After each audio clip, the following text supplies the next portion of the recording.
importantly now is that children need to be protected from harm, in particular from the use of explosive weapons and from attacks on civilian infrastructure. But also full humanitarian access needs to be guaranteed so that we can reach safely and quickly children in need. For that, we need an immediate ceasefire. Well, let's move on to some other news now. And today will mark 100 days of war in Ukraine. On the 24th of February, Russian forces entered Ukrainian territory 8 years after the annexation of Crimea, changing the lives of millions of people, including children. It's thought that over 5 million children are in need of humanitarian assistance as a result of the conflict, and that almost 2 out of every 3 children have been displaced. And just this morning, President Zelensky has claimed that 243 children have been killed so far in the war, and 200,000 in total have been forcefully taken to Russia. Let's speak now to Michaela Bauer. She's UNICEF's Deputy Representative for Ukraine in Kyiv. Good afternoon to you, Michaela. Good afternoon. Michaela, tell us where you are at the moment, what sort of work you are doing in the capital. I am currently based in Lviv, in the west of the country, heading back to the capital over the weekend.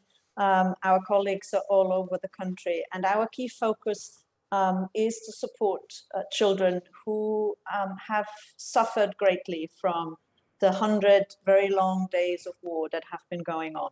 As you said, 2 out of 3 children have been forced to flee their homes. Many of them have been killed and injured. Civilian infrastructure on which children depend, like health centers, schools, water, sanitation systems, have been damaged or destroyed. And children have been traumatized by the war, by the violence around them. They're terrified, they're in shock, and they're desperate for safety and stability and protection. And we're doing our best to support them. We support them with, in the area of health, with supplying Children's Hospital with medical equipment and material. We're supporting them through providing over 2 million people with access to safe water. We're supporting them with providing psychosocial support, and we're trying to help them to get back to some degree of normality, some learning. Tomorrow marks 100 days of war in Ukraine, and I wondered what your perspective is, or what UNICEF's perspective is on where we are now in terms of the time frame. We know this isn't going to be a quick war, and in situations like that, when you're talking about children, are you better to try and get children out of the country, or are you better to try and manage life for children within the country?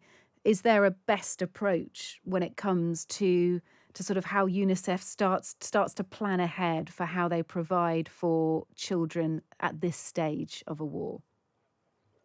Well, there is no best approach. And as you have seen, there is a large number of people who've left the country. There's also unaccompanied and separated children among them who are at particular risk of violence, abuse, and exploitations. But there are also large numbers of people who are displaced within the country.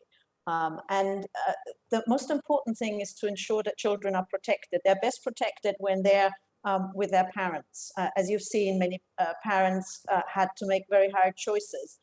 Families had to separate in order to protect their children. But most importantly now is that children need to be protected from harm, in particular from the use of explosive weapons and from attacks on civilian infrastructure.